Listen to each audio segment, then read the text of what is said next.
Have you ever wondered about buzzwords like media monitoring and how they came to be a thing? Just check out this video for a super quick review on the history and evolution of media monitoring.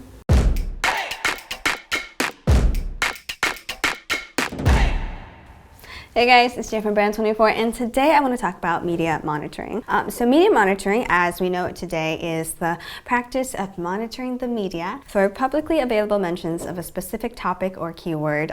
This includes mentions found in news sites, blogs, forums, social media, review sites, and a bunch of other sources. For example, a lot of influencers, celebrities, and artists, they monitor the media for mentions of their own name or personal brand just to see what their fans are saying about them. Entrepreneurs and businesses monitor mentions of their companies and products to see how their customers like them. PR specialists and digital agencies alike like to monitor mentions of their clients to measure how people are responding to their campaigns. So media monitoring today is commonly used in like reputation management, brand monitoring of course, market research, marketing campaigns, customer service and sales, and many other areas. To better understand the general concept of media monitoring, like what it's used for and how, let's quickly go over the history and evolution of media monitoring.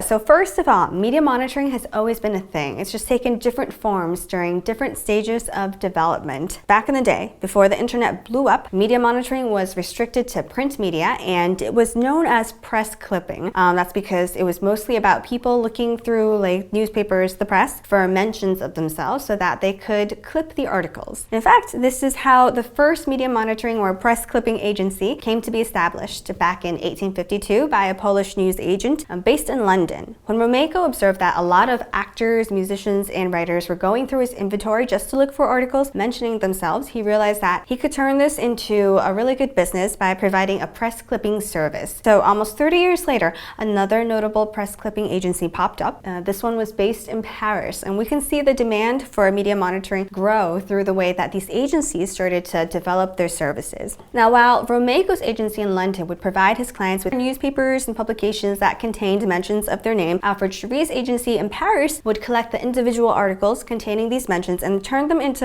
just small little booklets for his clients. And once the 20th century rolled around, with the introduction of radio and television broadcasting, mass media no longer referred to just print sources. So press clipping agencies began to monitor media like radio and television for mentions. Of course, the methodology wasn't exactly high-tech back then. Instead of algorithms, agencies would have to watch and listen to radio and television transmissions and then transcribe sections containing mentions for their clients. Monitoring radio and television became a lot easier in the 50s and 60s with the development of video and audio recorders. And then later, the digital age arrived in the 90s, and the internet became much more accessible to many parts of the world. Press clipping became media monitoring finally, and services developed to include digital search and scan technologies just to monitor online sources. And in 1998, media monitoring firm Web Clipping was the first of its kind to monitor internet-based news media, which prompted the entire media monitoring industry to move towards monitoring digital sources in general.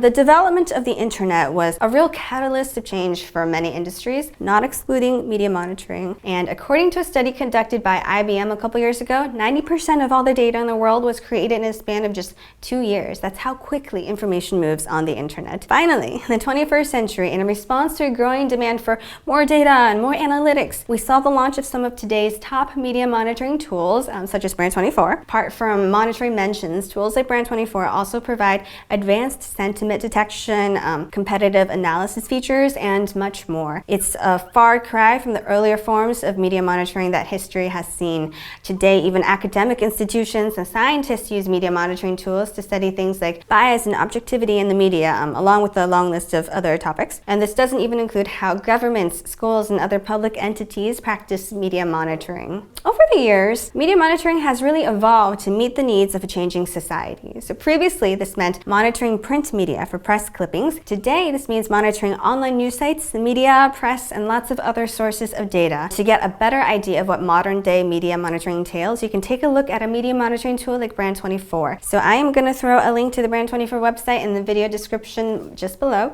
so you can stop by to see what it looks like and see what kind of information media monitoring provides today. You might might be surprised at what you find. Thanks so much for watching, guys. If you have any questions or any thoughts on the history and evolution of media monitoring, definitely let me know in the comment section below. And if you have found this video helpful, feel free to like, share, and subscribe to our YouTube channel, where I will be sharing even more information and tips on social media and digital marketing each week. Thanks again for watching. I hope you learned something new, and I will see you next time. Bye.